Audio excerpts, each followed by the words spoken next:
reached the Hey guys, this is Sora the Key.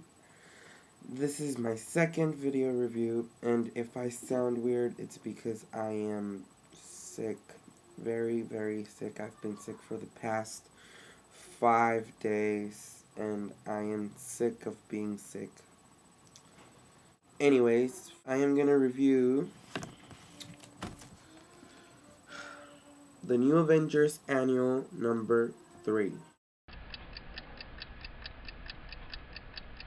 Done by Brian Michael Bendis, and the art is by Mike Mayhew, which is very beautiful art, by the way. The art is awesome. The writing, well, not many people are fans of Brian Michael Bendis, but I am. I like. He has a lot of good ideas. He might not execute them in the right manner all the time, but he is a very good writer, in my opinion. I did have a problem with the art, though, and it wasn't exactly the style, because the style was something different that most comic books have. It's very lifelike. The colors are very, very beautiful. It's like they're jumping out of the paper. But my problem was that Osborn's face was drawn very, I don't know, it seemed like he was supposed to be some kind of actor wannabe or something. So, it was weird. Okay, so this story is about how the new Avengers have to get Clint Barton back from Hammer. If you haven't read Dark Reign the List Avengers, then you might not know that Clint Barton, now known as Rowan, went after Osborn, and he was captured by the Dark Avengers. If you haven't read it, go pick it up. It's really good. Obviously, that's why Marvel always puts out the recap page. So if you don't want to pick it up, just read what happens. Now, the thing that hooked me on this one was when it was first announced, I was thinking, oh, cool, the new Avengers girls are gonna go and get them back. Plus, Jessica Jones is gonna put on the costume again.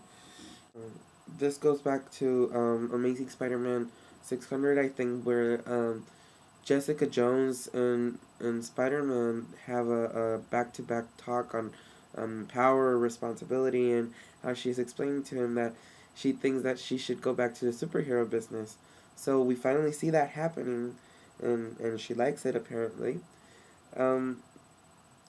That was pretty much what caught my interest, but if it was what caught your interest, I suggest you don't get it, because as cool as this cover is, and as cool as the idea of these 4 girls going to Hammer and trying to get Clint back and everything, it does happen, but you don't see a lot of it.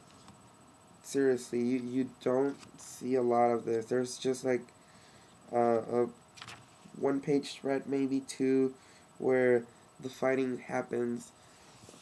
Now, on the other side, where the Dark Avengers, what they're trying to do is get where the new Avengers are, their hideout. So, Osborn hires Mentallo. I think that's his name. Let me check. Yeah, Mentallo. I don't know who he is, honestly. But apparently he has some kind of powers over the mind, which Mentallo, the name suggests that. So the whole story is about going into Clint Barton's mind and going into his past. In the end, they get the location of the new Avengers, but it's not exactly how you expect, what you expect from this, because even though you don't see a lot of what I was telling you, the new Avengers girls, let's say, behind the scenes, they are smart enough to not get caught. But you gotta read it to find out how they do that. So there was another thing that caught my eye. The Dark Avengers have goblin gliders, which is weird because the team has 3 flyers. It's the Sentry, Miss Marvel, and Osborn. So what happens when the rest of the team who can't fly has to go along with them?